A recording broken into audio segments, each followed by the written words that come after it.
ವೀಕ್ಷಕರಿಗೆ ನನ್ನ ನಮಸ್ಕಾರಗಳು. ವೀಕ್ಷಕರೇ, ಈ ದಿನ ನಾನು ನಿಮಗೆ ಒಂದು ಪುರುಷ ಅಥವಾ ಸ್ತ್ರೀ ವಶೀಕರಣ ಈ ಒಂದು ತಂತ್ರವನ್ನು ಹೇಳ್ಕೊಡ್ತಾ ಇದ್ದೀನಿ. ಈಗಿನ ಇದರಲ್ಲಿ ಸಾಮಾನ್ಯವಾಗಿ ಗಂಡ ಹೆಂಡತಿ ಮಧ್ಯೆ, ಪ್ರೇಮಿಗಳ ಮಧ್ಯೆ ಜಗಳಗಳು, ಮಿಸ್ಅಂಡರ್ಸ್ಟ್ಯಾಂಡಿಂಗ್ಸು ಬರ್ತಾನೆ ಇರುತ್ತೆ. ಈ ಒಂದು ಸರಳ ನೀವು ಪರಿಹಾರವನ್ನು ಮಾಡ್ಕೊಳ್ಳೋದ್ರಿಂದ ನಿಮ್ಮ ಮಧ್ಯೆ ಎಂಥ ಒಂದು ಜಗಳ ಬಿರುಕುಗಳಿದ್ರೂ ಕೂಡ ಅದು ಸರಿ ಹೋಗುತ್ತೆ. ಆದಷ್ಟು ಬೇಗ ನೀವು ಯಾವುದೇ ಒಂದು ದ್ವೇಷ, ಹಠ, ಕೋಪ ಇದ್ದರೂ ಕೂಡ ಅದನ್ನೆಲ್ಲ ಬಿಟ್ಟು ನೆಮ್ಮದಿಯಾಗಿ ಬಾಳೋ ರೀತಿ ಈ ಒಂದು ತಂತ್ರ ನಿಮಗೆ ಸಹಾಯ ಮಾಡಿಕೊಡುತ್ತೆ. ಯಾವುದೋ ಒಂದು ಕೆಟ್ಟ ದೃಷ್ಟಿ ಬಿದ್ದಾಗ ನಿಮ್ಮ ಮೇಲೆ, ನಿಮ್ಮ ಪ್ರೀತಿ ಮೇಲೆ ಈ ರೀತಿಯ ಒಂದು ಘಟನೆಗಳು ನಡೆಯೋದಕ್ಕೆ ಶುರುವಾಗುತ್ತೆ. ನಿಮ್ಮ ಮಧ್ಯೆ ಜಗಳಗಳೆಲ್ಲ ಬರೋದಕ್ಕೆ ಶುರುವಾಗುತ್ತೆ. ಆ ಒಂದು ನಿಮ್ಮ ಮಧ್ಯೆ ಇರ್ತಕ್ಕಂಥ ಜಗಳಗಳನ್ನೆಲ್ಲ ತೆಗೆದು ಹಾಕೋದಕ್ಕೆ, ನೆಮ್ಮದಿಯನ್ನು ಕೊಡೋದಕ್ಕೆ ಈ ಒಂದು ತಂತ್ರ ತುಂಬಾ ಸಹಾಯ ಮಾಡುತ್ತೆ. ಅದಕ್ಕೆ ಬೇಕಾಗಿರೋದು ವೀಕ್ಷಕರೇ ನೋಡಿ, ಈ ರೀತಿಯಾದಂಥ ಒಂದು ಕೆಂಪು ಕಲರ್ ಬಟ್ಟೆ. ಇದು ಕೆಂಪು ಬಣ್ಣದ ಬಟ್ಟೆಯನ್ನು ತೆಗೆದುಕೊಂಡು ಇದ್ರ ಮೇಲೆ ಒಂದು ವಿಳ್ಯದೆಲೆನ ಇಡಬೇಕು ವೀಕ್ಷಕರೇ. ಈ ರೀತಿ ಇಟ್ಟು ನೀವು ಪ್ರೀತಿಸ್ತಿರೋ ಅಂಥವರು ಅಥವಾ ನಿಮ್ಮ ಪತಿ ಹೆಸರು, ಪತ್ನಿ ಹೆಸರು, ಯಾರು ನಿಮ್ಮಿಂದ ದೂರ ಆಗಿರ್ತಾರೆ ಅಂಥವ್ರ ಹೆಸರನ್ನು, ಅಥವಾ ದೂರ ಆಗೋದಕ್ಕೆ ನಿಮ್ಮಿಂದ ಪ್ರಯತ್ನ ಪಡ್ತಿರ್ತಾರೆ, ನಿಮಗೆ ಗೊತ್ತಾಗ್ತಾ ಇರುತ್ತೆ ಅವರಲ್ಲಿ ಬದಲಾವಣೆಗಳು, ಅಂಥ ಒಂದು ಸಮಯದಲ್ಲಿ ಈ ಒಂದು ತಂತ್ರವನ್ನು ಮಾಡಿ ವೀಕ್ಷಕರೇ. ಇದನ್ನು ನೀವು ಅಮಾವಾಸ್ಯೆ ಅಥವಾ ಹುಣ್ಣಿಮೆ ದಿನ ಮಾಡಿದ್ರೆ ತುಂಬಾ ಒಳ್ಳೆಯದು.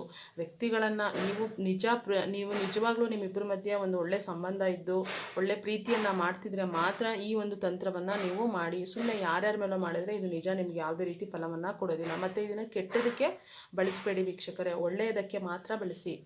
ಈ ರೀತಿ ಒಂದು ಕೆಂಪು ಬಟ್ಟೆ ಮೇಲೆ ವಿಳ್ಯದೆಲೆನ ಇಟ್ಕೊಂಡು ಯಾರು ಈ ತಂತ್ರವನ್ನು ಮಾಡಬೇಕಾದಾಗ ನೋಡದೇ ಇರೋ ಹಾಗೆ ಎಚ್ಚರವನ್ನು ವಹಿಸಿ ಇದನ್ನು ಮಾಡಿ. ಆಗ್ನೇಯ ದಿಕ್ಕಿನಲ್ಲಿ ಕುಳಿತುಕೊಂಡು ಇದನ್ನು ಮಾಡಿ. ಇಲ್ಲಿ ನೀವು ಯಾರನ್ನ ಪ್ರೀತಿಸ್ತಿರ್ತೀರ ಅವ್ರ ಹೆಸರನ್ನ ಪೆನ್ನಲ್ಲಿ ಬರೀರಿ. ನಾನು ಸುಮ್ಮನೆ ರಮೇಶ ಅಂತ ಬರಿತಾ ಇದ್ದೀನಿ. ಈ ರೀತಿ ಬರೆದು ಪೆನ್ನಲ್ಲಿ ಬರೆದು ನೀವು ಅವರು ಉಪಯೋಗಿಸ್ತಿದ್ದಂಥ ಯಾವುದಾದ್ರೂ ಒಂದು ವಸ್ತುವನ್ನು ವೀಕ್ಷಕರೇ ಇಲ್ಲಿ ನೀವು ಇಡಬೇಕು. ಇಟ್ಟರೆ ಮಾತ್ರ ಅದು ನಿಮಗೆ ಫಲವನ್ನು ಕೊಡುತ್ತೆ. ಅವರು ಉಪಯೋಗಿಸ್ತಾ ಇರಬೇಕು, ಇಲ್ಲ ಅಂತಂದರೆ ಅದು ಯಾವುದೇ ರೀತಿ ಫಲವನ್ನು ಕೊಡೋದಿಲ್ಲ. ಅವ್ರು ಉಪಯೋಗಿಸಿ ಬಿಸಾಕಿರ್ತಕ್ಕಂಥ ಯಾವುದೇ ಒಂದು ಬಟ್ಟೆ ತುಂಡೋ ಅಥವಾ ಇಲ್ಲಾಂದರೆ ಏನೋ ಒಂದು ಕೈ ಕಟ್ಟಿದ ದಾರನೋ ಏನೋ ಒಂದು ನೋಡಿ, ನಾನೀಗ ಒಂದು ದಾರವನ್ನು ಇಡ್ತಾ ಇದ್ದೀನಿ, ಅವರು ಇದನ್ನು ಕೈ ಕಟ್ಟಿದ್ರು ಅಂತ ತಿಳ್ಕೊಳ್ಳಿ. ಆ ರೀತಿ ಇದು ಒಂದು ದಾರವನ್ನು ಇಟ್ಟು ಇದಕ್ಕೆ ನೀವು ಯಥಾಶಕ್ತಿ ಸ್ವಲ್ಪ ಒಂದು ಅರಿಶಿನ ಕುಂಕುಮವನ್ನು ಇಟ್ಟು ಈ ರೀತಿ ತುಂಬಾ ವೀಕ್ಷಕರೇ ಇದನ್ನು ಮಾಡಿರ್ತಕ್ಕಂಥವರು 100ಕ್ಕೆ 100ರಷ್ಟು ಫಲವನ್ನು ಪಡೆದಿದ್ದಾರೆ. ಅವರೇ ಬಂದು ನಮಗೆ ಹೇಳಿದ್ದಾರೆ. ಅಷ್ಟು ಒಂದು ಪರಿಣಾಮಕಾರಿಯಾಗಿದೆ ಈ ಒಂದು ತಂತ್ರ. ಈ ರೀತಿ ಕಟ್ಟಿ ಇದನ್ನು ಅವ್ರು ಉಪಯೋಗಿಸ್ತಿದ್ದಂಥ ಇದನ್ನು ಹಾಕಿ ಅವರ ಹೆಸರನ್ನು ಬರೆದು ಈ ರೀತಿ ಕಪ್ಪು ದಾರದಲ್ಲಿ, ಯಾವುದೇ ಒಂದು ದೃಷ್ಟಿ, ಕೆಟ್ಟ ದೃಷ್ಟಿ ಇದ್ರೂ ಹೋಗಲಿ ಅಂತ ಹೇಳಿ ಈ ಒಂದು ಕಪ್ಪು ದಾರದಲ್ಲಿ ನೀವು ಇದನ್ನು ಕಟ್ಟಬೇಕು.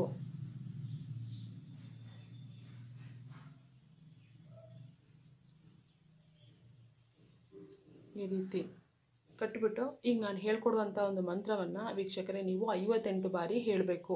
ಈ ರೀತಿ ಇಟ್ಕೊಂಡು ನಿಮ್ಮ ಮನಸ್ಸಲ್ಲಿ ಸಂಕಲ್ಪವನ್ನು ಮಾಡಿಕೊಂಡು ಹೇಳ್ಕೊಳ್ಳಿ ವೀಕ್ಷಕರೇ. ಮಂತ್ರ ನೋಡಿ ಹೀಗಿದೆ: ಓಂ ಕಾಮಸ್ವರೂಪಿಣಿ ಪ್ರೇಮರೂಪಿಣಿ ಮಮ ಪ್ರೇಮ ಸಿದ್ಧಿಯೇ ಅಂತ ಹೇಳಿ, ಅವ್ರ ಹೆಸರು ರಮೇಶ ಅಂತ, ರಮೇಶ ಸ್ವಾಹ ಸ್ವಾಹ ಅಂತ ಹೇಳಿ ನೀವು 58 ಬಾರಿ ನೀವು ಹೇಳಬೇಕು. ಇನ್ನೊಂದು ಸರಿ ಹೇಳ್ತೀನಿ: ಓಂ ಕಾಮಸ್ವರೂಪಿಣಿ ಪ್ರೇಮರೂಪಿಣಿ ಮಮ ಪ್ರೇಮ ಸಿದ್ಧಿಯೇ ಅಂತ ಹೇಳಿ, ಅವ್ರ ಹೆಸರು ರಮೇಶ ಅಂತ ಹೇಳಿ ಸ್ವಾಹ ಸ್ವಾಹ ನಿಮ್ಮ ಯಾರು ಹೆಸರಿದೆಯೋ ಅದನ್ನು ಹೇಳಬೇಕು ವೀಕ್ಷಕರೇ. ಹೇಳಿ ನೀವು 58 ಬಾರಿ ಹೇಳಿಬಿಟ್ಟು ಇದನ್ನು ಆದರೆ ಅವರು ನಿಮಗೇನಾದ್ರು ಮಾತಾಡ್ತಿದ್ದಾರೆ ಸ್ವಲ್ಪ ಅಂತ ಹೇಳಿದ್ರೆ ಅವ್ರ ಹತ್ರನೇ ಇದನ್ನು ಕೊಟ್ಟರು ಒಳ್ಳೆಯದು. ಇಲ್ಲ ಅಂತ ಹೇಳಿದ್ರೆ ಅವರ ಮುಂದೆ ನೀವು ಇದನ್ನು ಇಟ್ಕೊಂಡು ಹೋಗಿ ಒಂದೆರಡು ಮಾತಾಡಿ ನಂತರ ನೀವು ಹರಿಯುವ ನೀರಿನಲ್ಲಿ ಬಿಡಬೇಕು ವೀಕ್ಷಕರೇ. ಅವ್ರ ಮುಂದೆ ನಿಂತ್ಕೊಂಡು ಒಂದೆರಡು ಅವ್ರ ಜೊತೆ ಮಾತಾಡಬೇಕು. ಮಾತಾಡಿದಾಗ ಇದು ನಿಮಗೆ ಒಳ್ಳೆಯ ಫಲವನ್ನು ಕೊಡುತ್ತೆ. ಹರಿಯುವ ನೀರಲ್ಲಿ ಬಿಟ್ಬಿಡಬೇಕು. ಇದು ನಿಮ್ಮ ಜೊತೆ ಇಟ್ಕೊಂಡು ಅವ್ರ ಹತ್ರ ಹೋಗಿ ಒಂದೆರಡು ನೀವು ಮಾತಾಡಿದಾಗ ಇದು ಅವ್ರನ್ನ ಆಕರ್ಷಣೆ ಮಾಡುತ್ತೆ. ಆಕರ್ಷಣೆ ಮಾಡಿ ಅವರು ನಿಮ್ಮ ಜೊತೆ ಬರಬೇಕು, ಹಾಗೆ ಮಾಡಿಕೊಡುತ್ತೆ ವೀಕ್ಷಕರೇ. ಈ ಒಂದು ವಿಡಿಯೋ ನಿಮಗೆ ಇಷ್ಟವಾಗಿದ್ದಲ್ಲಿ ನಮ್ಮ ಚಾನಲನ್ನು ಶೇರ್, ಲೈಕ್ ಹಾಗೂ ಸಬ್ಸ್ಕ್ರೈಬ್ ಮಾಡಿ. ನಿಮ್ಮ ಎಂಥ ಕಠಿಣ ಸಮಸ್ಯೆ ಇದ್ದರೂ ನಮ್ಮ ಗುರೂಜಿಯನ್ನು ನೀವು ಒಮ್ಮೆ ಭೇಟಿ ಮಾಡಿ. ಅವರು ಸರಳವಾಗಿ ನಿಮಗೆ ಪರಿಹಾರವನ್ನು ಕೊಡ್ತಾರೆ. ತುಂಬ ಜನಕ್ಕೆ ಕೊಟ್ಟಿದ್ದಾರೆ, ಅದರಿಂದ ಜನಗಳು ನೆಮ್ಮದಿಯಾಗಿ ಆನಂದವಾಗಿ ಇದ್ದಾರೆ ವೀಕ್ಷಕರೇ. ಅದರಿಂದ ಹೇಳ್ತಾ ಇದ್ದೀನಿ, ನೀವು ನಮ್ಮ ಗುರೂಜಿಯನ್ನು ದಯವಿಟ್ಟು ಒಮ್ಮೆ ಭೇಟಿ ಮಾಡಿ. ಧನ್ಯವಾದಗಳು ವೀಕ್ಷಕರೇ.